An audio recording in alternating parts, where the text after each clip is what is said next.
Assalamualaikum warahmatullahi wabarakatuh. Perkenalkan, kami dari kelompok 3 kelas 12 WIA SMA Negeri 5 Maluku Tenggara. Kami beranggotakan 6 orang. Yang pertama Rosita Rahayaan, kedua Cahyani Hanubun, ketiga Lilian Balubun, keempat Ramadan Kilitubun, kelima Fikri Renmawur, dan juga yang terakhir Abdul Qadir Wesahoid. Kami di sini akan melakukan praktikum kenaikan titik didih terhadap air, larutan gula, dan juga larutan garam. Nah, apa itu sifat koligatif larutan? Sifat koligatif larutan adalah salah satu sifat larutan yang bergantung pada jumlah partikel atau konsentrasi partikel zat terlarutnya. Sifat koligatif larutan terdiri dari dua jenis, yaitu sifat koligatif larutan elektrolit dan sifat koligatif larutan non-elektrolit. Salah satu sifat koligatif larutan yaitu kenaikan titik didih. Titik didih zat cair adalah suhu tetap pada saat zat cair mendidih. Pada suhu ini, tekanan zat cair sama dengan tekanan udara di sekitarnya. Hal ini menyebabkan terjadinya penguapan di seluruh bagian zat cair. Titik didih zat cair diukur pada tekanan 1 atmosfer. Dari hasil penelitian sebelumnya, ternyata titik didih larutan selalu lebih tinggi dari titik didih pelarut murninya. Oke, langsung saja.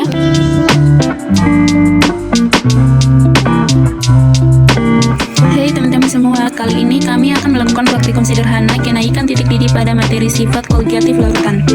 Adapun tujuan dari praktikum ini yang pertama, untuk mengetahui pengaruh konsentrasi larutan terhadap titik didih larutan. Yang kedua, untuk mengetahui pengaruh penambahan zat terlarut yaitu larutan elektrolit dan non-elektrolit terhadap titik didih larutan. Alat yang dibutuhkan antara lain panci, kompor, termometer, wadah berlabel, pengaduk, sendok, gelas ukur, dan stopwatch. Dan untuk bahan yang digunakan antara lain adalah air, garam, dan gula pasir. Yang pertama, kita akan menentukan titik didih dari air. Pertama-tama, kita tuangkan 300 ml air ke dalam gelas ukur. Selanjutnya, masukkan air yang telah kita takar ke dalam wadah yang telah kita beri label. Kemudian, kita masukkan air ke dalam panci, lalu kita ukur titik didihnya. Selanjutnya, kita hidupkan kompor dan letakkan panci yang telah kita isi dengan air.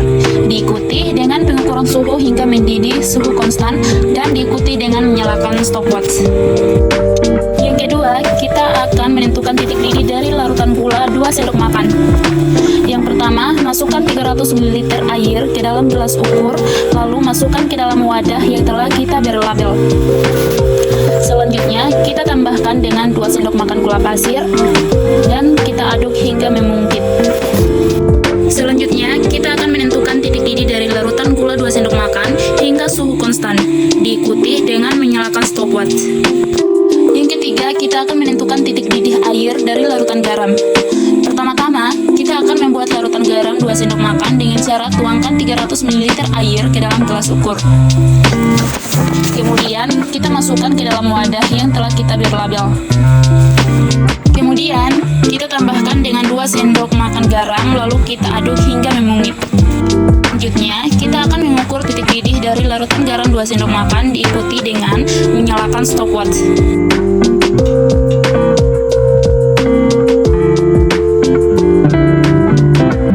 Hasil percobaan yang pertama, titik didih air, yaitu sebesar 94 derajat Celcius.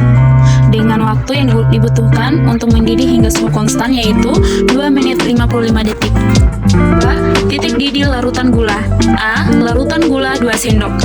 Didapatkan titik didih larutan gula 2 sendok yaitu sebesar 95,5 derajat Celcius dengan waktu yang dibutuhkan untuk mendidih hingga suhu konstan yaitu 3 menit 11 detik. 3. Titik didih larutan garam. A. Larutan garam 2 sendok. Didapatkan titik didih dari larutan garam 2 sendok yaitu 97 derajat Celcius dengan waktu yang dibutuhkan untuk mendidih hingga suhu konstan yaitu 3 menit 58 detik. Pembahasan. Nah, pada percobaan ini digunakan zat murni yaitu air dan zat terlarut berupa larutan gula 2 sendok dan larutan garam 2 sendok.